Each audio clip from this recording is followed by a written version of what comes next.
Alright, so this is my aquaponics system. It is the first one I've ever done. It was fun. It was a challenge. Mostly cutting the barrel in half, getting the barrel to set right in the frame, and getting it all plumbed correctly and getting the pump working correctly. Say the most challenging part has been balancing the outflow with the outflow, or the inflow on the ball valve with the outflow from the bell siphon. It's something that you kind of just have to play with depending on the size of your tank, the gallons per minute or hour of your pump, how many head. Head is the distance that the water has to travel up to its outflow point, and the size of your grow bed. I've been playing with it for about a week now, just balancing it out.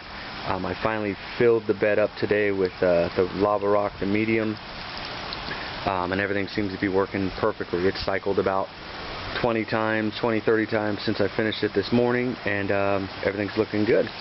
Okay, so basically what I did is I took a 55-gallon drum and I cut it in half lengthwise.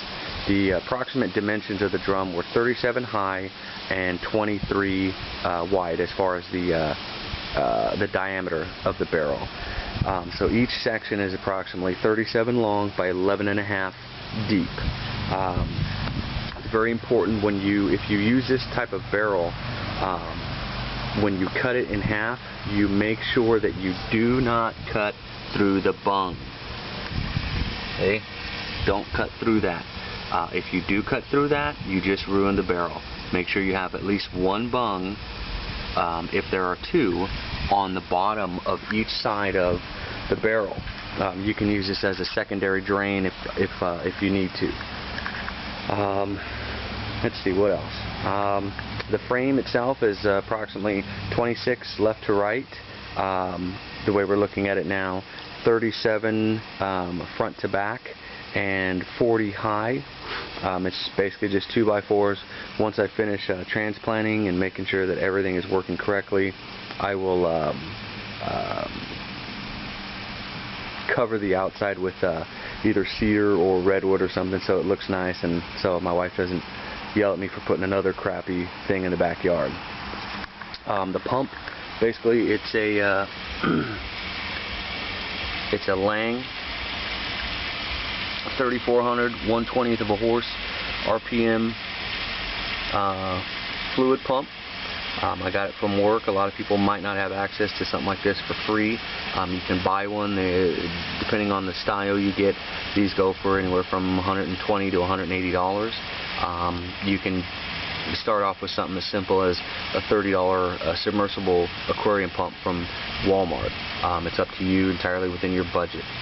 I use all 3/4 inch PVC.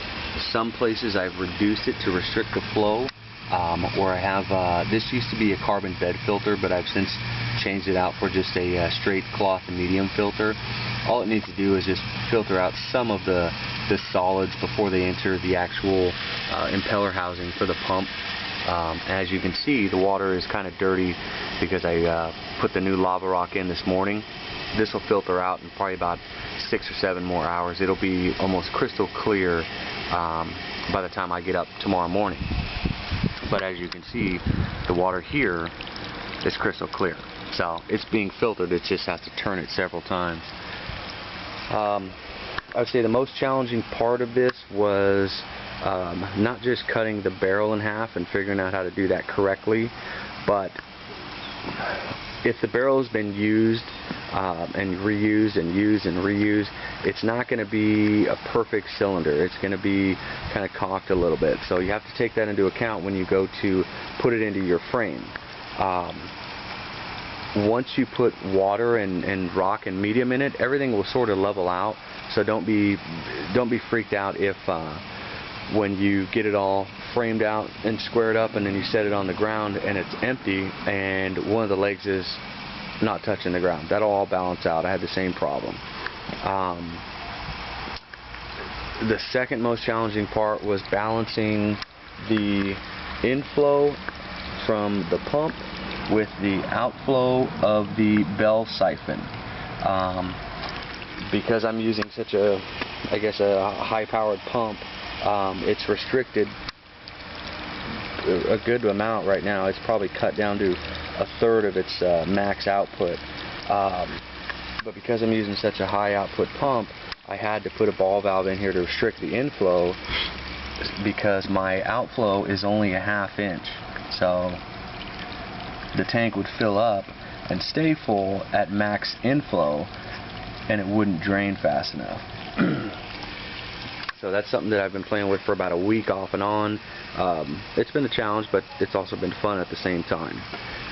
My outflow is simply a bulkhead fitting with a ½ inch OD, or ID I should say, to a ½ inch T, another 12 inch ½ inch nipple that I cut in half, and then you can't see it right now, and I'm not going to hang my camera over the water, but underneath, on the underside of the pipe, there are holes drilled, 6 per side, and once the water starts draining out, it pours into the tank and aerates the water, and it cycles about, I'd say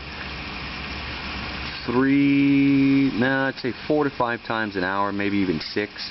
I haven't really clocked it this morning since I put the rock in, but it does it several times an hour, which is great, because you want to turn your tank at least 3 times an hour so that any ammonia that you have is being moved through your filter medium into your lava rock, where your bacteria growth is going to break it down into nitrates, or nitrogen, fish or plant food. Like I said, this is my first one. This is the first video I've made of it. It looks kind of rough right now, but like I said, I promised my wife that I would frame it out, that I would trim it with something nice and stain it so it looked nice. I transplanted the eggplant yesterday, as well as the okra. They seem to be doing fine still.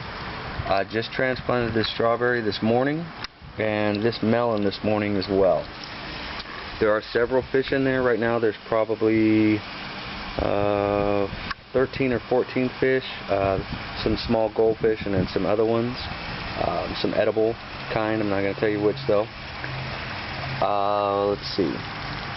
Everything seems to be working good. The bell siphon is essentially a 2-inch piece of ABS with a cap on it. I have a 1-inch piece of PVC reduced down to a ½ inch. The 1-inch PVC is approximately 9 inches. The bell siphon is approximately 9 inches as well. You want to have the overall length of your PVC bell, or your ABS bell, whatever you make it out of, about the same as the length of your inner nipple, the nipple that the water actually is going to flow out through. The reason being is you're going to have about a ½ to 3/4 of an inch difference from the top of your 3/4 inch pipe to the actual crown of your cap, because it's a dome essentially. That will allow your siphon to build up enough suction so it works properly. I filled it up to about 9 or 10 inches or so of rock. That way the water line stays just below the top surface of the rock, because you don't actually want the stem of the plants to be submerged in water, because that's going to cause them to rot. That's why you don't water a regular soil garden every single day unless it's like 180,000 degrees. You want the root zone to be wet, but you want it to be continuously cycling with fresh water. As you can see, it's draining now, and it's good. Plenty of aeration. The fish seem to be happy. The only fish that I've lost were in the first 2 or 3 days, which, you buy goldfish and you put them in your tank at home, and you buy 30 of them because you know you're going to lose 15 in the first day. It's just the way it is. But other than that, they seem to be happy. I even caught a frog at work and threw it in here, but I don't know what happened to him. That's pretty much it. It's been fun. It's been simple. Hopefully it's everything everybody claims it to be, and I've already have plans for if this does pan out, that this fall, when I rip the soil garden out, I will build an even bigger aquaponics system over there. But I'll keep you posted. Thanks for watching. Feel free to email me if you have any questions. Thanks.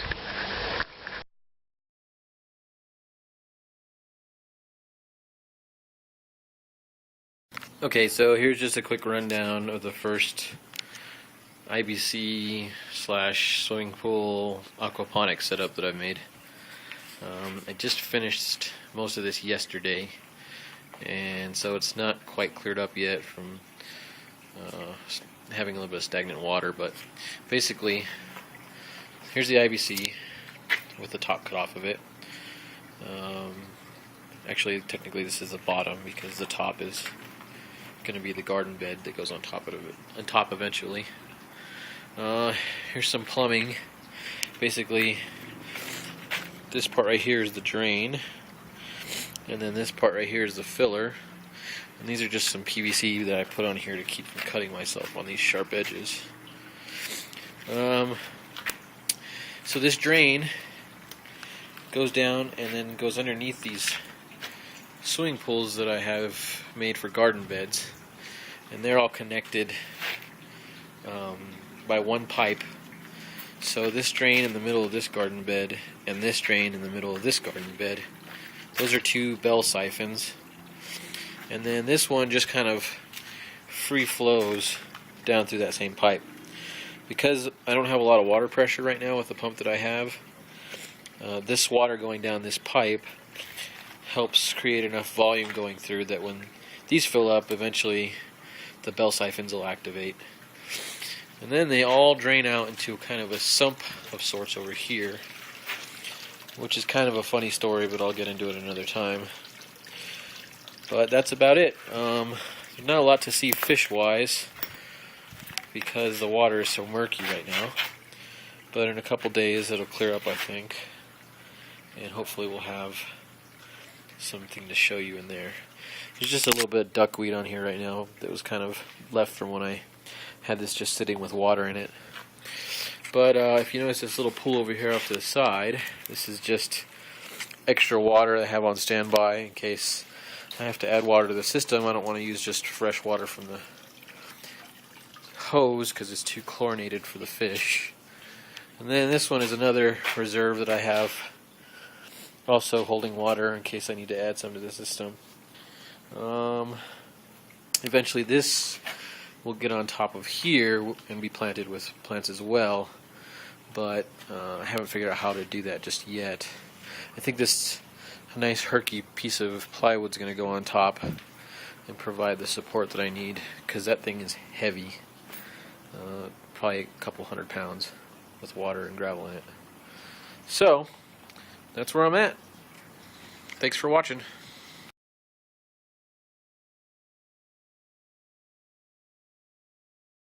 Ian Perry. I want to explain something about hoses. I started a DVD and I had to stop it because we had some problems because we were using garden hoses for aquaponics, and there was some discussion that is carcinogenic and not. So I actually did some research and found out what the correct word is here. I'm just going to teach you a little bit about hoses and tubing and stuff.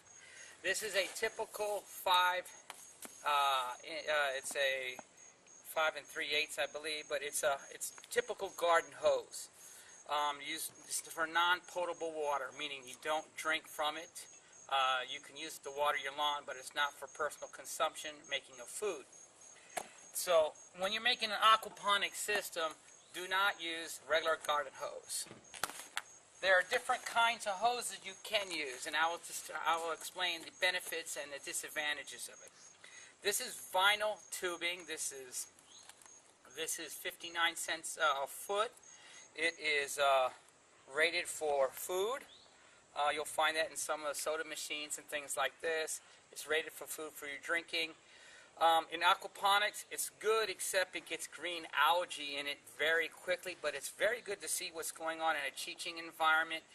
If it was going to be completely dark, you wouldn't have to see it, but it's very palatable. It moves in different areas. You can use this. This is good because it's food service certified. The other kind of hose that we can have is PVC pipe. Now, there's different kinds of PVC pipe. Believe it or not, there is even a flexible PVC pipe as you see here. This is a 1/2 inch. This again is rated for food and water. You can get this. This happens to be $2.49 a foot. It's a little more expensive because it bends. In some cases when you're making something, it might be good if it's expensive to get little things to do corners. I like to use this sometimes. The other kind that we have, actually two more, we have this kind of tubing, which is a clear tubing. Again, this is not food service rated, but it's inexpensive. I don't recommend to use it because it hasn't been tested, but it is clear plastic. And the problem, again, like the other one, it would get algae, so I would stay away from that. Stay with the food service. And the last one is PVC piping that you do get in the store. This is 14 cents a foot, so we're going to use this in making it. It's the least expensive. Joints cost on an average of up 25 cents to $1, depending on what you want to do with the joint to turn it. Again, this is 1/2 inch. You can get this at Home Depot. I'm going to include at the end of the website or in papers where you can get this. This is Aquatic Ecosystems. They have a website. You can buy the flexible tubing, which is nice. They also sell this at Aquatic Eco in Orlando. They sell this. But for right now, we're going to show you how to make a system here. It's going to be a continuous flow system as I did before, but we did something different. We again changed the tubing, so I'm going to be going over this step by step. I also am going to be telling you the prices of the things as we do it, and you can see it's not very expensive. It is the simplest system that you can make to feed. In fact, that is the system that we use here at the school now. We don't use anything else that you see here. This is what you use. Now, let's begin with this, talking about the equipment that we're going to be having. Let me move my chair out of the way. The first things that we need in aquaponics system is water, something to hold water. Now, I recommend, this is $10, and you can get 2 of them, and they do work. You can get something bigger for $15, and you can go bigger and bigger. What I did is I went to the smallest one. I'm going to show you how to make a 2-barrel type system in our aquaponics. It's the most simplest system. It does work, and I'm going to show you how to do it inexpensively. I've been asked, where do I get the parts? Now, I'm going to show you as if you had to buy your parts everywhere. You can search for cheaper parts on Craigslist. You can borrow from your friends. You can scrounge your house. But I'm going to show you how to make it if you had to buy every single item. The first thing I did was I went to Walmart and I got 2 kiddie pools, $10 a piece. As you see, I pre-drilled a hole in it, and I'll explain that later. I got 2 of them. That's $20 for the system so far. Pallets, you're going to need a pallet. What I use a pallet. Now let me explain this in a little more detail. In order to have a system as this, as you notice, I have the pool on top of something and a pool on the bottom. I like to have it separated. Now you can use a table. You can use, as in this case, I have 2 50-gallon drums. I'm using a pallet on top of it. You can buy the pallet for approximately $5, but most of the times if you ask for it, they'll give it to you. But it's $5. At most feed stores, they'll get you a pallet, just a pallet.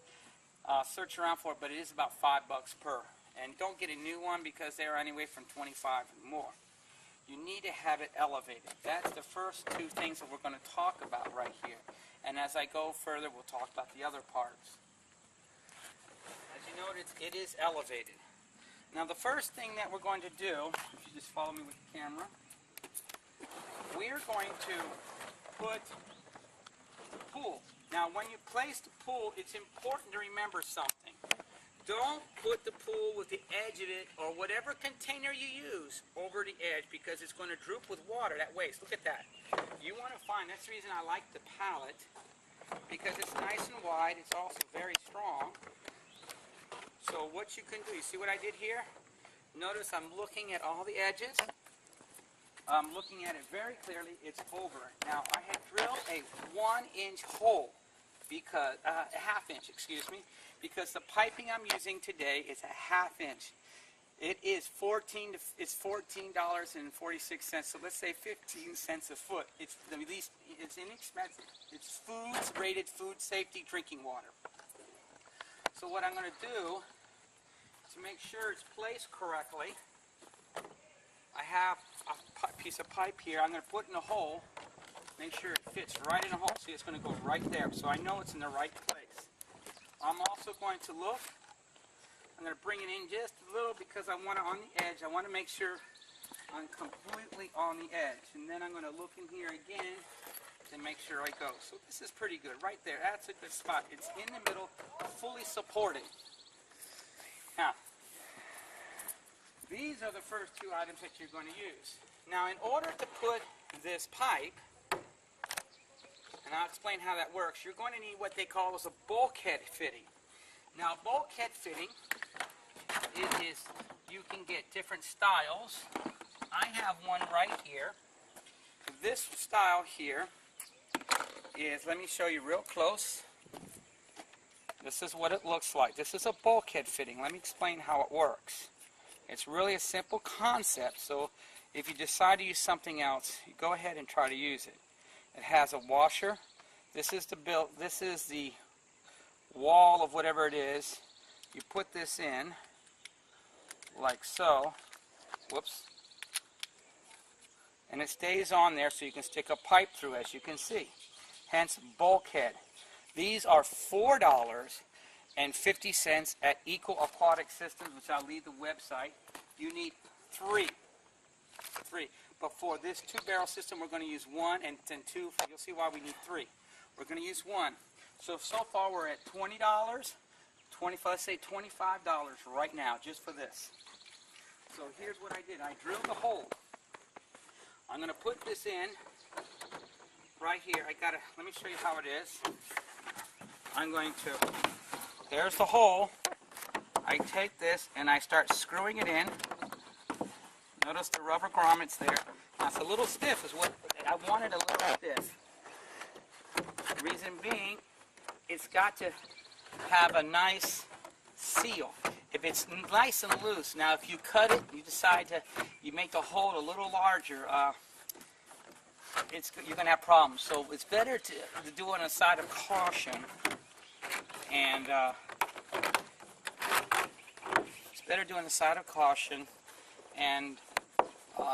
get the hole too small. You can always make it bigger. Okay? Right there.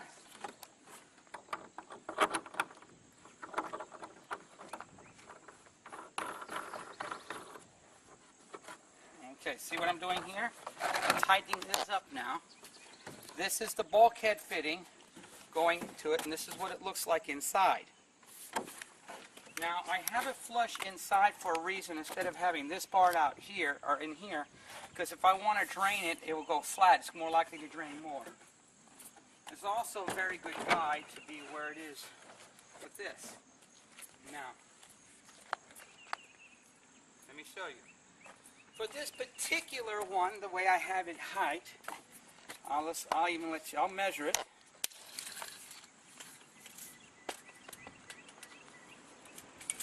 Just one moment. Let me just measure it and tell you how long it was, or is. This happens to be 38 inches long. Now you can do the math at 14 cents a foot. 38 inches is, is 3 feet 2 inches. So it's not very expensive. Now what I'm going to do here is I'm going to take this half-inch pipe and I'm going to stick it through here because I need to know where it is. Because it's there. See that? Just lost my drink, by the way. See, I put this in, make sure I screw it in all the way. Look at that. We also make sure it's nice and straight. It's nice and secure. Now, if it leaks a little bit, don't worry because it's going into the pool. Now, the next thing you need, so I have right here, this cost at Home Depot. It is an inch on top, half an inch on the bottom expander. This costs, I believe, 68 cents at Home Depot. I purchased it for that. I cut a piece of PVC for inch and a half. I'm staying with inch and a half. The reason, let me explain how this works. This is a Venturi principle. The water goes in here with this drain. But remember how you have a sink, and when you pour the water in the sink, it whirls around real fast? Well, that's what it's going to do here. It's going to whirl around real fast, but it's going to draw air. When it draws air, it puts air where the fish will be. I stick it in the hole here. And when that is completely done. Now let me show you what it looks like.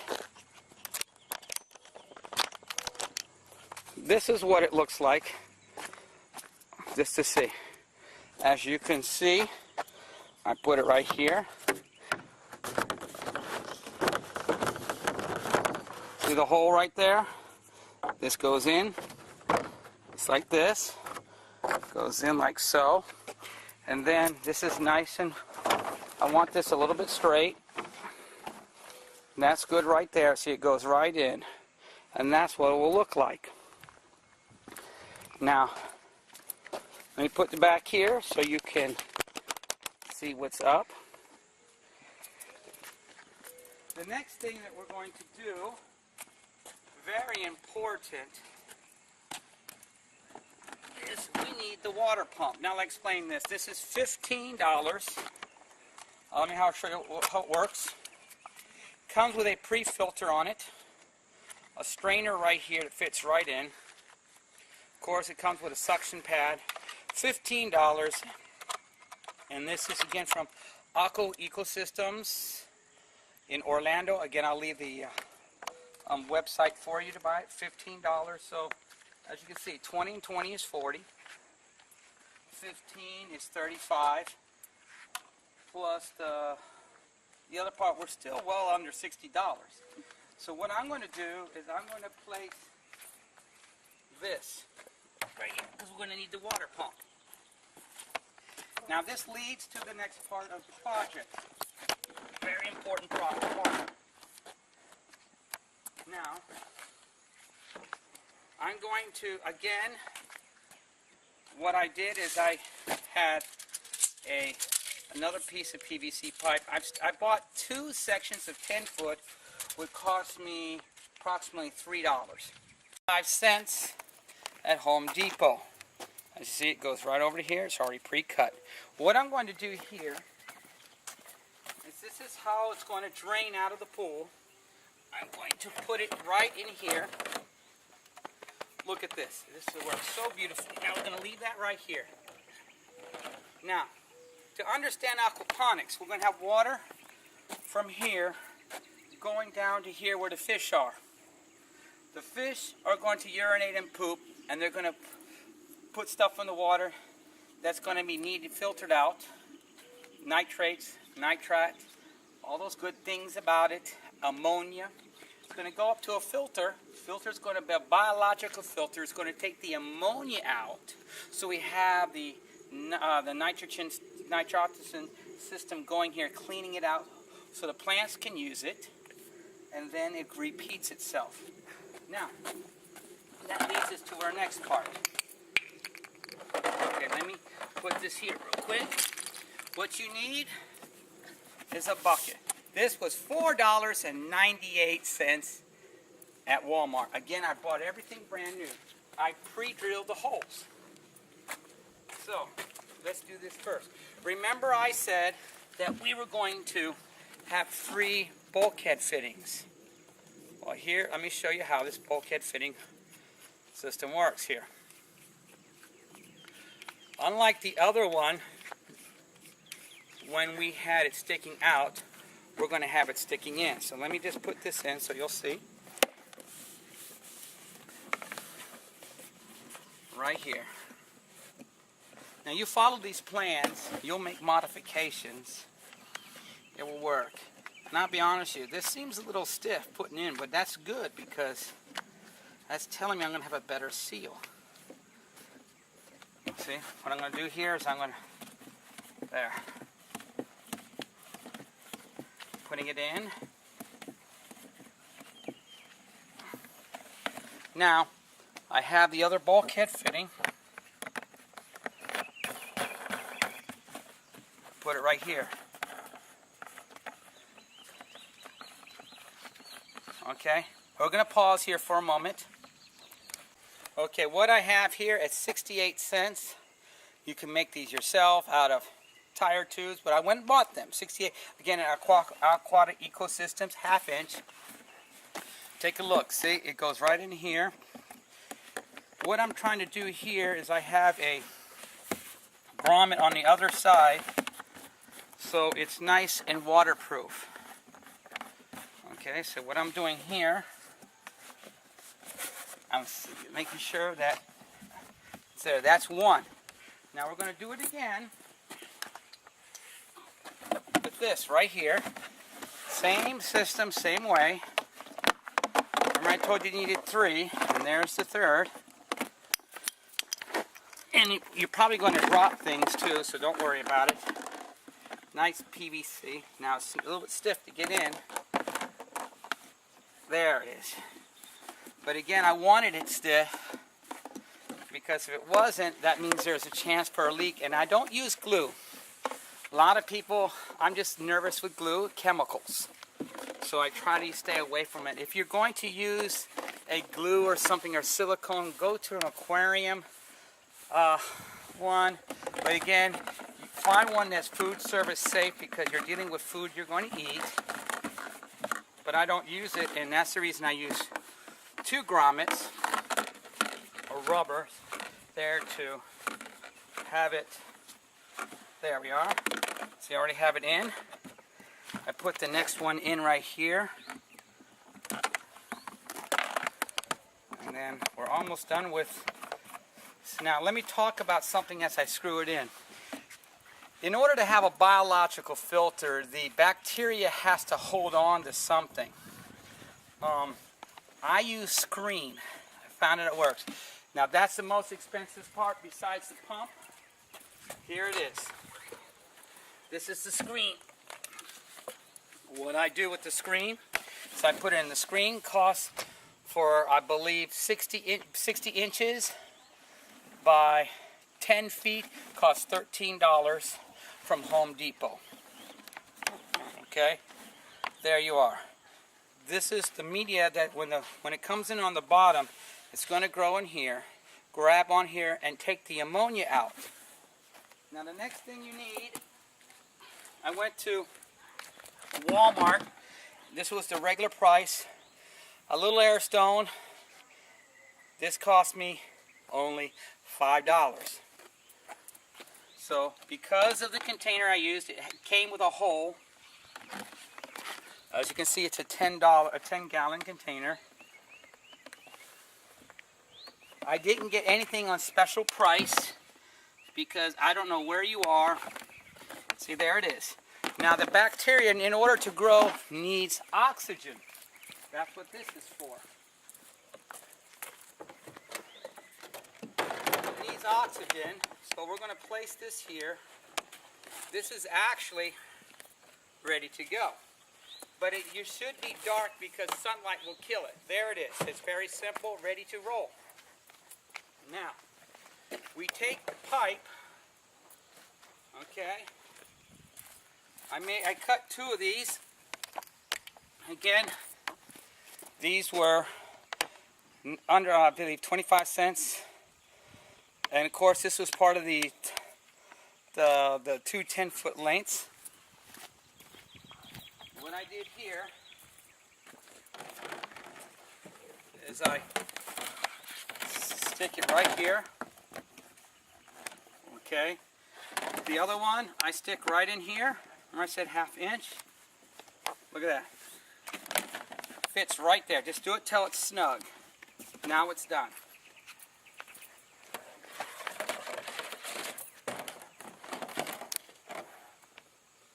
when you put the air tube in, make sure it's all the way to the bottom.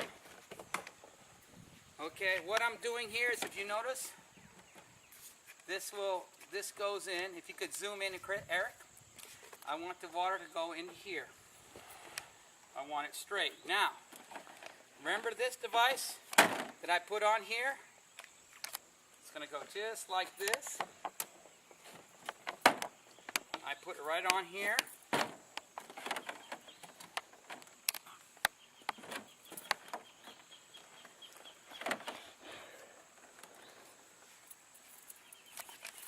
Okay, let me show you a little closer.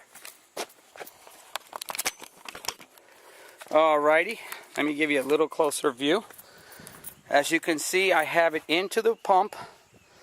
It goes straight here into this. Now you can see why I like flexible tubing, because then I could really do a lot more, but this is inexpensive. See how it goes right into here. This one, the water's going to go right in here at angle and help turn it around. This is where it's going to go. This is what it actually looks like without any water. Let me step back and have you all look at it. This is the system. As you can see. All right. Okay. Okay. Eric, could you come and film, please? What I'm doing right now is I'm filling up the water container. The plug has been plugged in. I'm filling it in here. And I'm going to show you what this looks like as it actually works. Now, you're going to need to get some fish in here. You can go to the pet store and get it 10 fish for $1, goldfish. You don't need anything else to start this off with. You need to get your water tested. In order to save money, every pet shop will test your water for free. You can go to any pool shop. They will test your water for free. What are you testing it for? You're testing it 1 for pH, 2 for ammonia, 3 for nitrates. Those are 3 things you're going to worry about right now. As you get more advanced, we have classes that get more technical. But you're going to have to get this cycled. So you're going to run it like this, at least, if you don't have any fish, and you're going to live in the city, you're going to have chlorine in your water, so you're going to run it for 4 or 5 days. Some people say a week. But after about 3 days, about a day, you can put some goldfish in it. And right now, I'm just putting the water in. Okay, we're going to cut the film for a second while it fills up. As you notice, water is in it. What's happening here, I want you to see. Water is getting bubbled. It's getting plenty of air right there. Also, this is how it's going in. Remember I explained about it? So you can actually see it working. No, it's a little dirty because I used it before. And now there's the water coming in. Let me tell you how it looks. See, this is what it looks like inside. There's the bubble. There's the netting. Okay. Notice that's keeping the water flow the same way. But if you run into a problem and your water flow is going too fast, too high, you can always put another hole here, let's say over here, and have it drain in there to compensate it. You want it so you can actually, let me see, I'm going to show you how I'm going to secure this completely. This is what it looks like secured. You want it so that it goes just like that. Look at it. There it is. You want it so you can always open it and clean it if you need to clean when you clean it, so you don't have to have it's all pressurized. Again, simplicity is. Okay, my son's 10 years old. Eric, will you walk there? I just want you to get a visualization how tall it is. It's not very tall. As you can see, he's waving to you. There it is. Now let's go look at one. All right, we're going to go look at one right now that is actually working. Okay, here we are. Same system really being used. And here is a view. Let me see if I can catch some fish there. As you can see, we got tilapia. Look at that. Catfish. some goldfish. Goldfish are great because they help prevent mosquitoes. Then here's that second one I was telling you. Look at the plants. Styrofoam. You can buy that at Walmart. But you buy containers to hold up. I used a big container of ice any way you want to. There you are. But we're working on the system. There it is again. As you can see, it goes down here. And right there, putting air into it. See, it's nice and flow. And what I did here is I did something a little different. Because the straight pipes, the water was going all the way in here. I didn't want that, so I just put, again, I spent 35 cents for these. And look at that, it just goes straight there. This is where it was. I just made it just in case, the second one, in case it was too powerful. Because there's a pump. Again, a $15 pump, as you can see, it's just doing it. So the filter's on the outside instead of inside. And as you notice, personally, I'm using the food grade tubing right here because I want people to see what's going on as we teach them. And as you see, it goes straight there, right there, all the way down into the system. Let me back up. And it's on a pallet just like there. Those are something I found. You can find anything you want to hold it up. It can be a table, it can be anything. And there we are. Is an aquaponics system that you can build. And I'm going to say, realistically, let's say $70, $75. Thank you very much. This is Chaplain Ian Perry wishing you very much luck as my son is saying goodbye. If you have any questions, feel free to email me at ki4ngz, that's a numeral number 4, ki4ngz at yahoo.com. And may God bless you and your family. And this is what it looks like when it's all together. You can see it's not really that much. That's what it looks like. I put all the parts in there.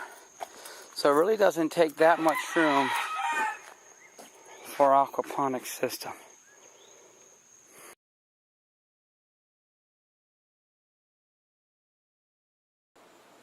Good evening. This is Chaplain Ian Perry from the Missions of Love. We are starting a school of aquaponics. This part that we're showing today is how to make a biofilter. A biofilter is very important in an aquaponics system if you're going to have a lot of fish in your system. Normally on a continuous flow you would not need a biofilter because you have a set amount of fish and the system cleans itself. But if you're going to have a large amount of fish versus a large amount of plants, it's good to have a biofilter to get some of the concentrated stuff that's in the water out. But it can be very expensive if you buy one, and we're going to show you how to make one inexpensively. Typically a biofilter can cost upwards of several $100s or even more. We're going to show you how to make it for only $8, and that's here in St. Cloud, Florida. The prices will be dependent upon where you're from. But let me show you what you're going to need. First thing you're going to need is media material. We're using screen material like you would find in your windows of your house. You can use plastic. You could buy a whole bunch of plastics and use it, sponges or anything. But for today, for simplicity and cost purposes, we're only going to use some screen material. You're going to need scissors.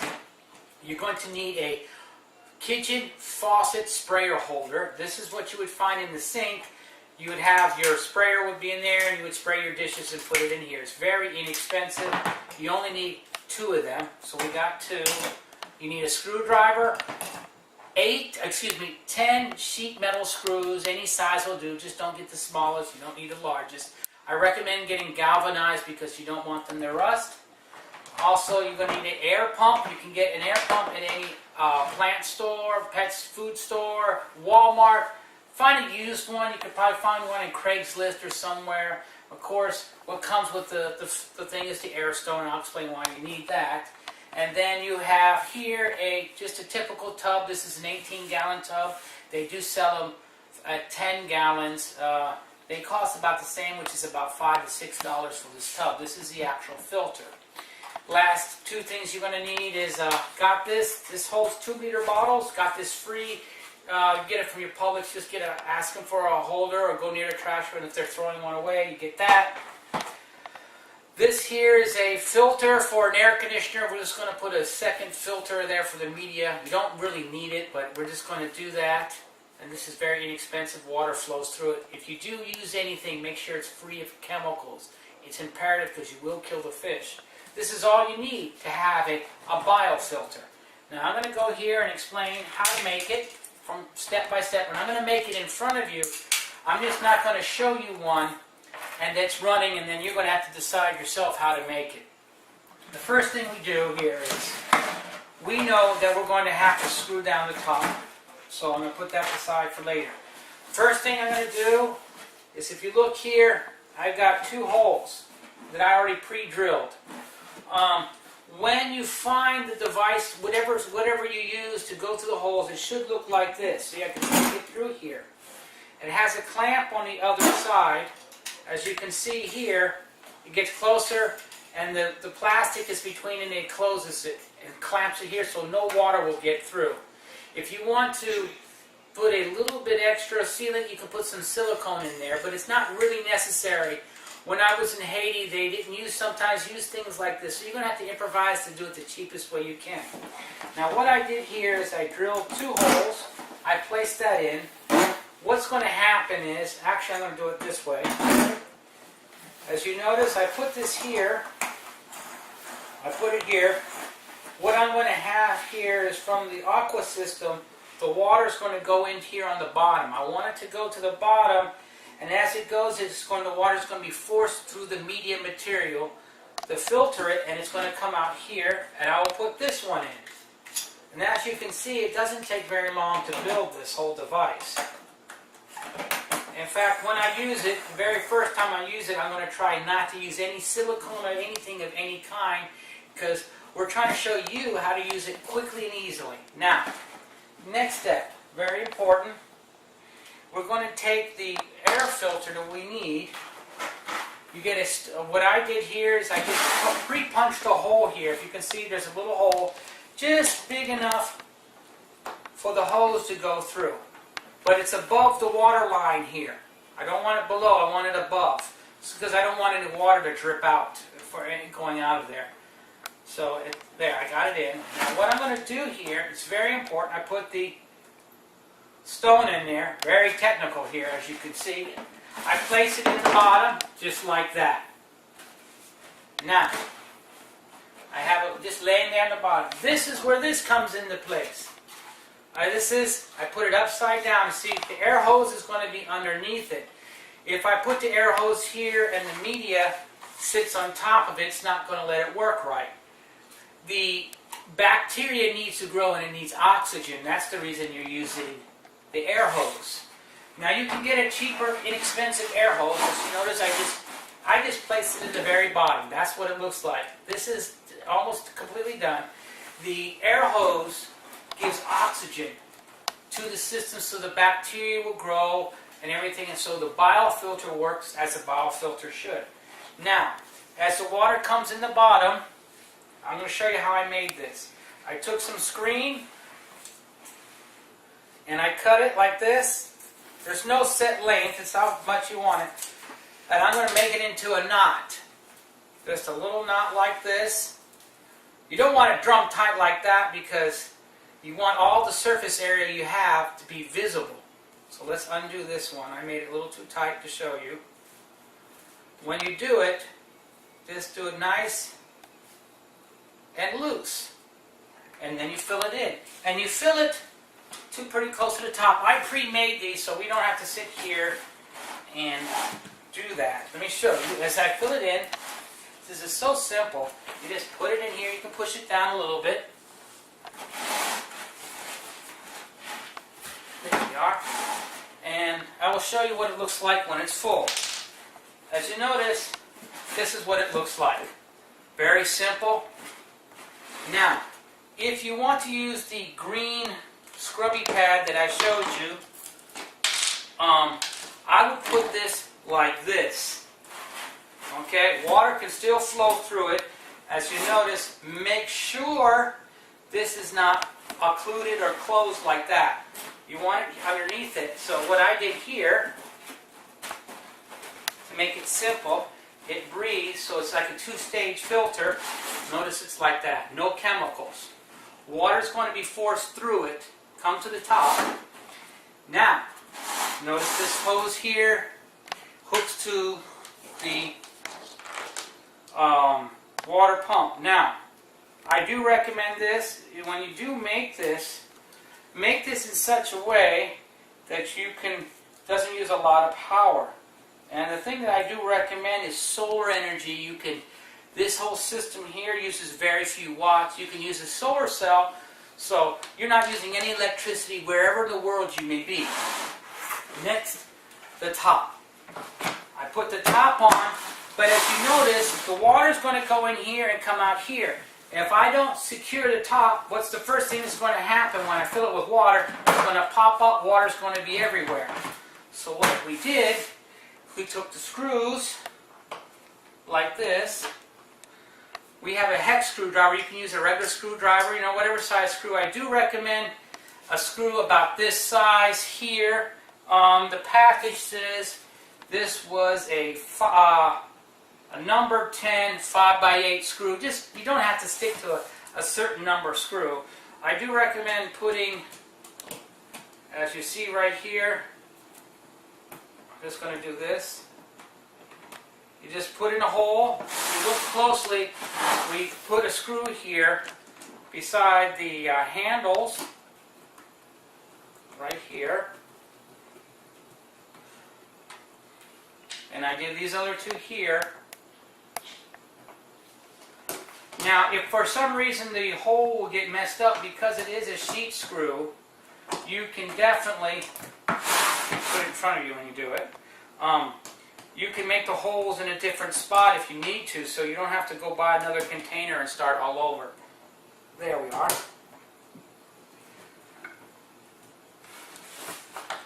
Then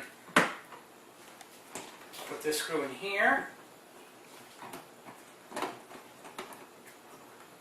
Now you don't need a drill. The reason we're doing it like this, simplicity is critically important. If you were to be in a place such as where there's a tornado, a disaster happen, you can't afford to buy a lot of things. Or you're in an area you just don't have the money. So I recommend using this. Now what's the great thing about this, you can clean it easily by taking the screws out.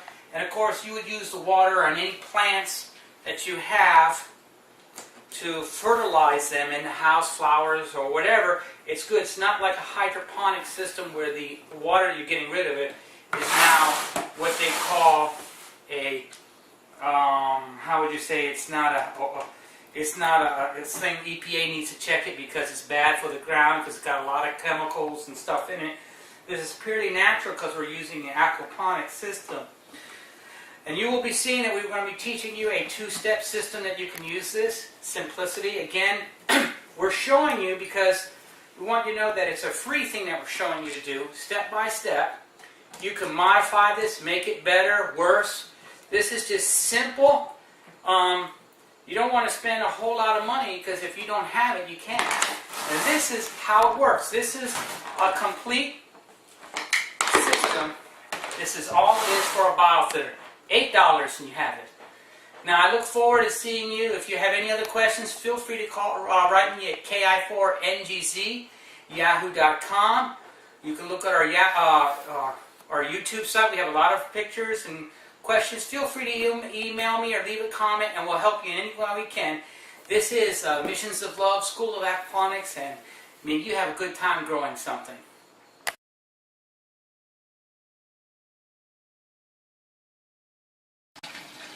Okay, this is my aquaponics setup. I thought I would make a video to show you exactly what's going on here. So this is a shift piss system, which means constant height in fish tank. That's the fish tank there. The height of that will never actually change. Power goes out, I don't lose any water. And pump is in the sump tank down here. So this is where all the water circulates from. This line here is where the water goes out and it gets sent down that distribution pipe network over there both to the grow beds and to the fish tank. And what we have back here is we have two drains. which come from both of those grow beds. So this is a grow bed. Water comes in over there. There's what, 600 litres of gravel in here. It's quite heavy. And we've got a drain here, which is a mechanical drain. It's called a auto siphon. It's a mechanical system, no moving parts. And I don't know if you can see down there, but you can see the water level coming up. This one's a couple of minutes away from firing. So we've got some pipes running down there. This is the other bed, and we've got pump system here. Oops, sorry. So that's, I can regulate the flow through there. So the water starts in the sump, gets pumped out to the grow bed. It takes about 15 minutes to fill this one up. Water level will slowly rise up to here, and that pipe in there, once it reaches a certain point, it's going to trigger a siphon, and that siphon is actually going to rapidly suck all of the water back in from there into the sump down there. So I mean, what the system is there's going to be fish over there. They poo, and the ammonia back into the water through their gills. That's a solid lift outlet that collects the poop and stuff off the bottom of the tank. That's going to come through this big system here into this radial flow filter. Water comes into this chamber here. This shroud here stops the water from going into the output. The shroud will make the heavy solids actually sink to the bottom, and once in a while we turn this tap on here and we'll suck all of the crap out of the bottom. So the clean water gets skimmed from here back into there. So we're sending nutrients from the fish tank back into the sump, and from the sump comes to the grow beds. The grow bed gravel, there's going to be bacteria living in the gravel, which convert the ammonia in the water to nitrites, and then from nitrites to nitrates. The plants will consume the nitrates, cleaning the water. So these two gravel beds are actually my fish tank filter, and that's how it works. It's a closed system. All I need to do is feed the fish, and hopefully with some sunlight and the ammonia in the water, the nitrates, I'll get plants and I'll get fish. So down here, I hope we should be just about ready for the auto siphons to kick in. Like I said, it takes 15 minutes to fill up, and this water level you can see is right near the top there. This one's about to go off any minute. So let's just sit here for a second. I'm sorry, this is going to be boring. What you're going to see is an avalanche of water come out of this pipe in hopefully just a couple of seconds. So it's been running for 24 hours now, and I was very happy to come home from work today and see that the auto siphons had switched off by themselves. They switch on and they switch off. When they can't suck any more water out of the tank each cycle, the vacuum breaks and the siphon finishes and the water flow shuts off. So with any luck, we're about to see some action. And you can see this one is ready to start here. We're getting some more drips.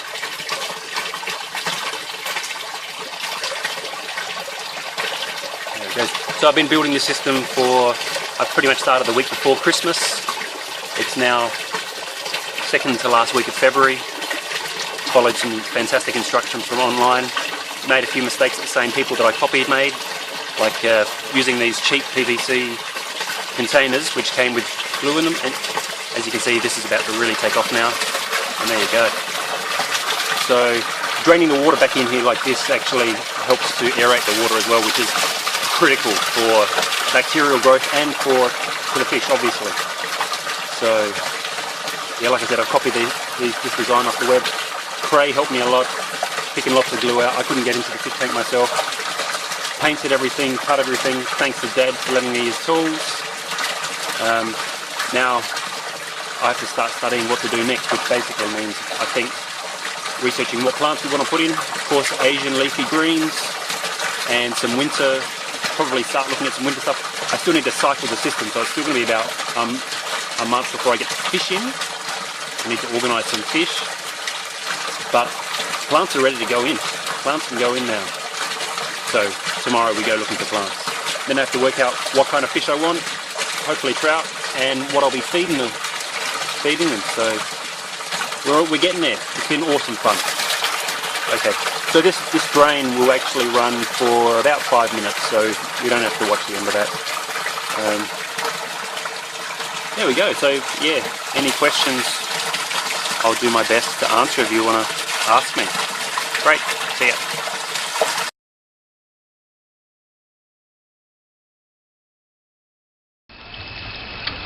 Aloha, this is Tim Mann of Friendly Aquaponics in Hawaii, and today we're shooting a video of how mosquito fish eliminate mosquitoes in the area of an aquaponic system, which can then in turn eradicate malaria, dengue fever, West equine encephalitis, Eastern equine encephalitis, and a number of other mosquito-borne diseases.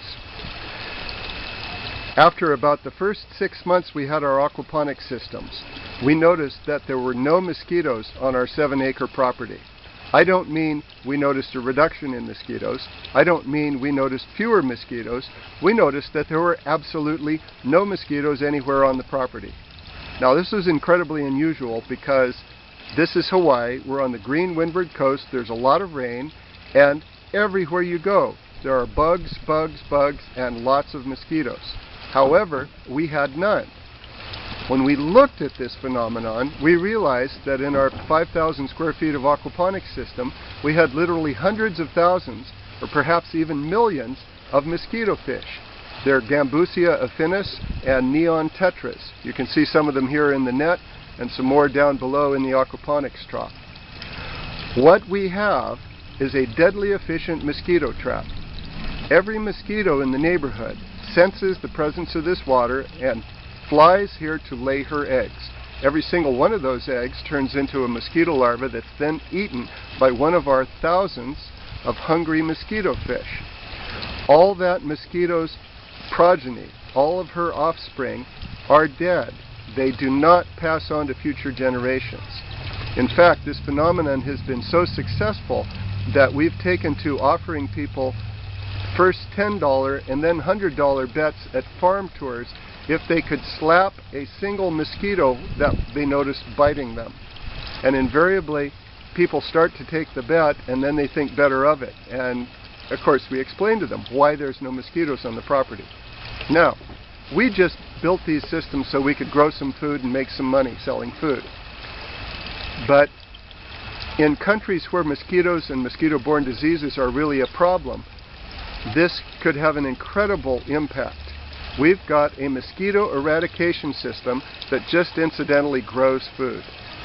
Think about that, and please share this video with anybody you think might be interested in bringing it to the attention of people who could do something with it. We want to get this out to people in countries where it will really make a difference. Thank you, and aloha from Hawaii. We are the Friendlies.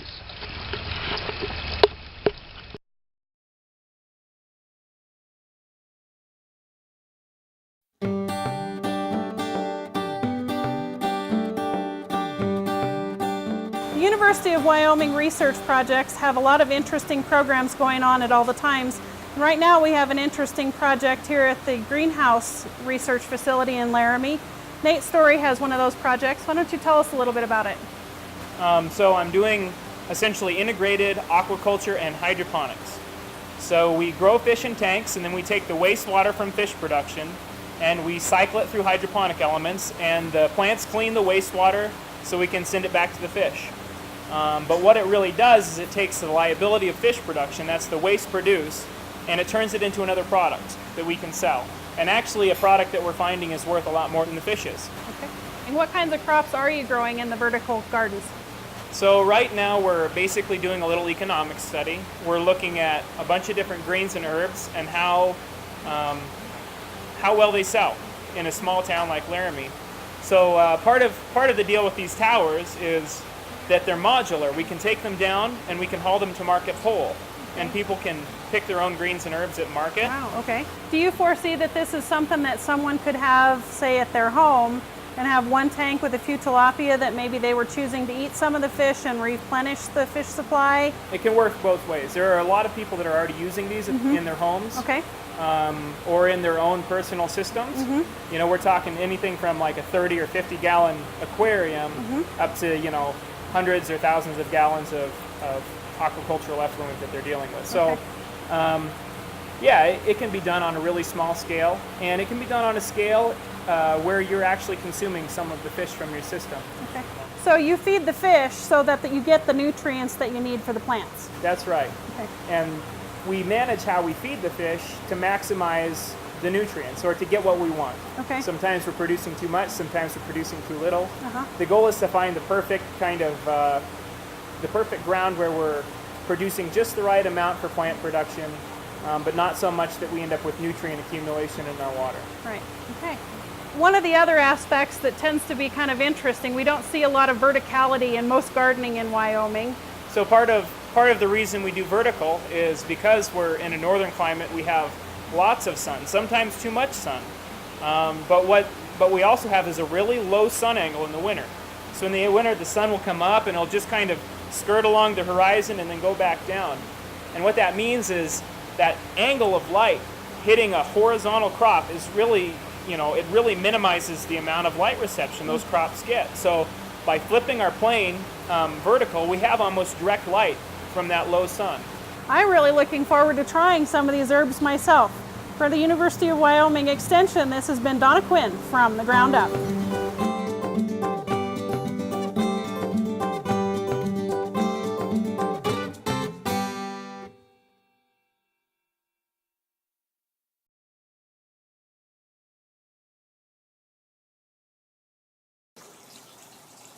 Good morning. Today I'm going to explain a little bit about my history of what I've done with gardening, and as well as explain some of the parts of my system and how they work. I know that I've shown lots of videos of what's going on, but I haven't really given an in-depth understanding of what's happening. So first things I wanted to explain about is how I've gone from hydroponics, which is the use of inorganic fertilizers, or also known as nutrients in the field, and using exact science, because you're basically measuring out exactly what you need for your plants to grow, and based on their specific growth patterns, whether they're in the vegetative state, the flowering state, or the fruiting state, you give them specific types of nutrients that they need, and they grow perfectly. I mean, when I had my hydroponic system, it was a 72-site system. It grew beautifully, and there was never a deficiency in any of the plants. There was never any problems with any of them. They grew. Basically, you're giving the plants the most that they could grow, given their genetic potential. But the only problem with it, or well, there's several problems with it. The inorganic fertilizers, a lot of people would say, are issues, especially since you have to mine them. It's not sustainable. It's not organic necessarily, although some would argue that last point. And another issue is the every 2 weeks, you have to dump the entire nutrient solution, because everything gets out of whack. You basically you dump it, and where you dump it, who knows? No one really asks those questions. And I mean, I guess you could dump them on the yard, but then you start over. So it seems like it's a waste of water, waste of nutrients. It's not good for the environment. So then I moved on to aquaponics. Aquaponics, and actually I do still have one of the beds here set up for aquaponics, is when you introduce fish instead of nutrients.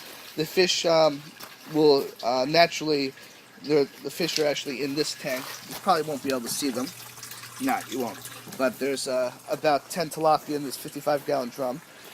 And what they do is they produce their waste through their gills, through their urine, their poo, and that waste is pumped up to a media bed, A media bed is simply a bed of rocks or gravel or clay pebbles or whatever you want to use.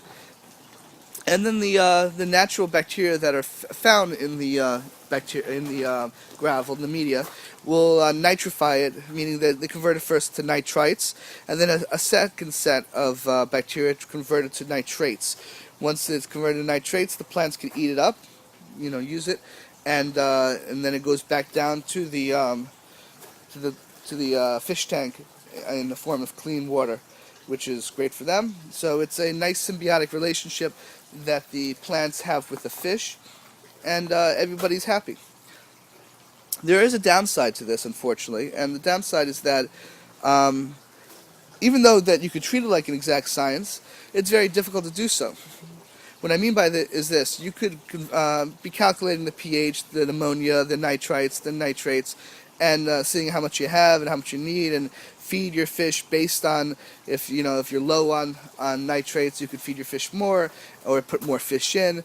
But really, when it comes down to it, it's tough because it's a lot to calculate when you're dealing with two different systems.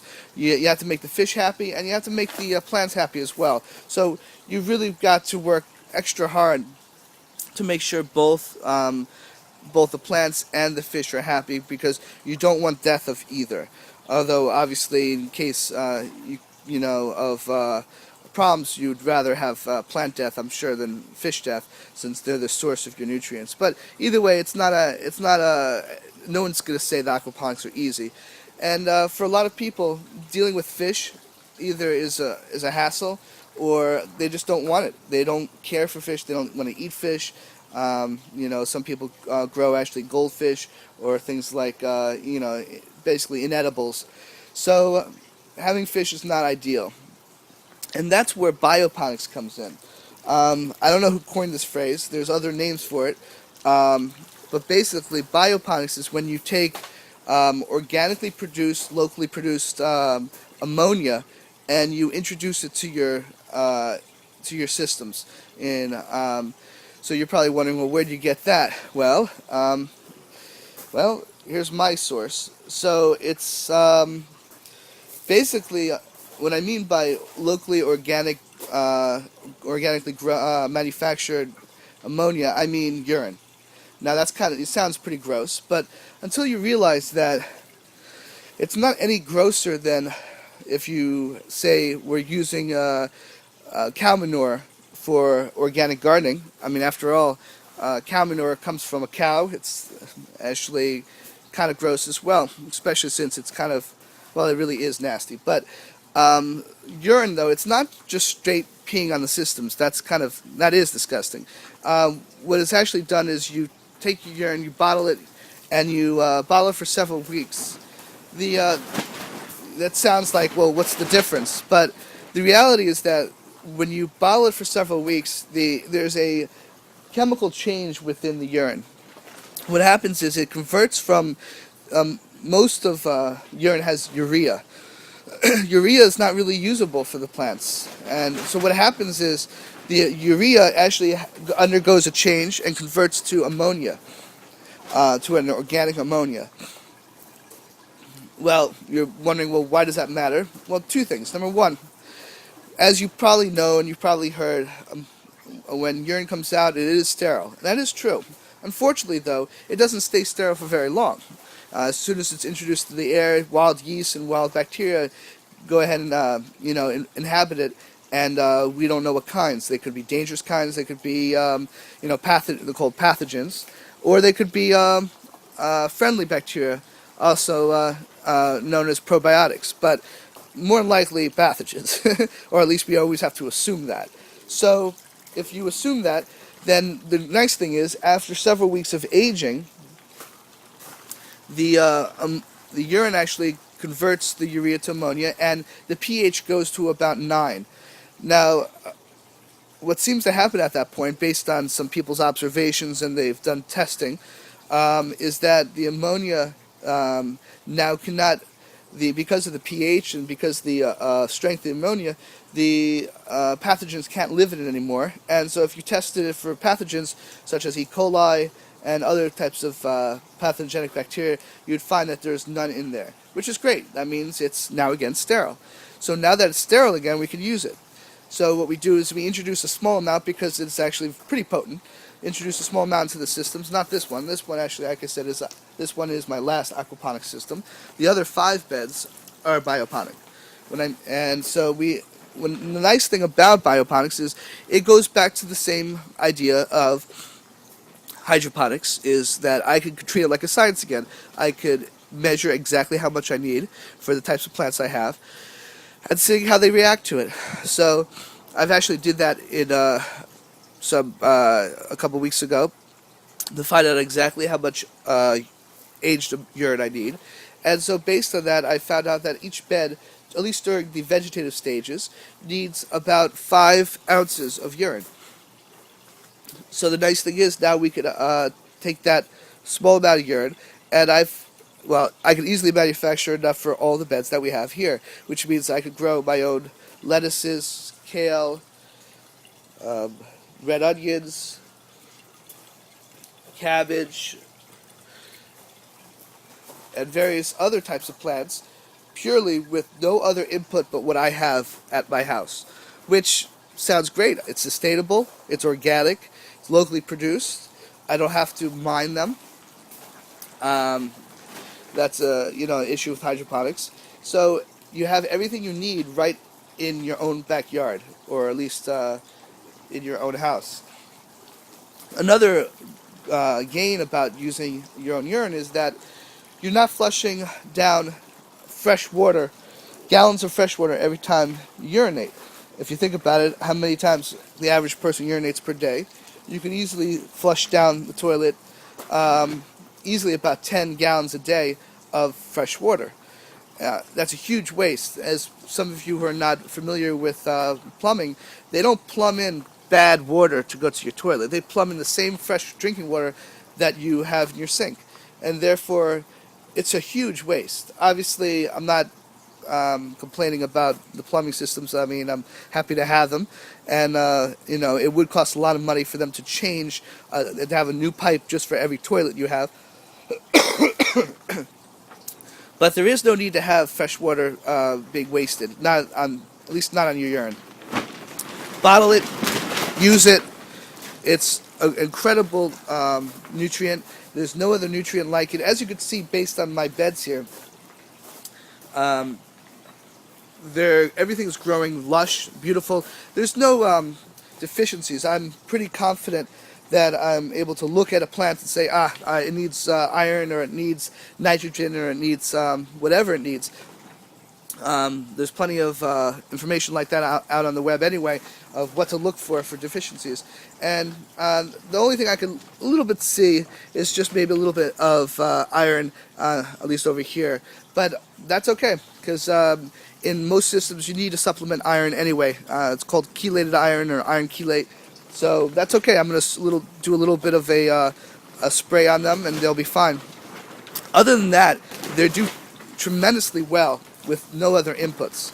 I am actually once in a while using a little bit of fish emulsion and sea salt, something called sea salt. That's made from, it's made from seaweed. So I am using other inputs occasionally. They're all organic, and they really just add a little bit more micronutrients, a little bit more phosphorus and potassium, since those are the only things that you could use once in a while, at least when it's flowering and fruiting. But otherwise, these looking great. These are some cuttings, for example, of hydrangeas that I took last year, and now they're doing superb, although some would say there's a little bit of iron deficiency, so I'll have to look into that. I just took this from the garden. This is lemon balm, so I want to grow that in here. So let's see what else. We got some little bit of a dill plant here. I took that from another place. And there's a nice little pepper plant growing in back, doing wonderfully. The creeping thyme is, as always, creepy. Nah, I'm just kidding. It's creeping along really nicely. More hydrangeas. And I think what I'm just seeing here in this bed is finally one of the beans are popping up. So I have multiple lettuces growing here. This, I'm pretty confident, is Lola Rosa. And beautiful red little ripply plants, lettuces. And I've got some bunch of other types of fancy lettuces, or whatever you want to call them, growing. And on another note, I did want to show you this. I do actually have comfrey growing here. I took this, a friend of mine gave me it, and I've been growing it in my greenhouse just on the dirt. And the point of this is that I read online that comfrey is actually the perfect fertilizer. So what I intend to do once I get enough of it is cut it down and put it into a, there's another one growing right there. I'm going to cut it down and put it into a pot of water, or a bucket of water, and literally let it rot and let it turn into a sludge. Once it turns into a sludge, I should be able to put it into a bottle, and it's supposed to have a very good amount of nutrients for plants, both nitrogen, potassium, and phosphorus, as well as some micronutrients. So I'm going to give that a try, and it might actually replace using urine, aged urine, or it may not. We'll have to find that out. But the whole idea is that the most important thing are the plants, at least in my garden. In my garden, I want to grow enough food for my family, and not have to rely so much on supermarkets, because as most of you know, supermarkets are, well, they're getting to be pretty expensive for fresh produce, organic produce. Not to mention, you know, a lot of farmers are, or at least supermarkets are taking shortcuts with regards to what they call organic, or what they call fresh, or what they call locally produced. So we can never tell what exactly they have and how it was grown. Here, at least I know exactly what I used for the system. Now you're going to ask, does the produce taste like urine? No, of course not. It doesn't taste, it tastes like what it's supposed to taste like. It's fresh, it's clean, there's nothing wrong with it. If anything, it has a better taste than what you find in stores.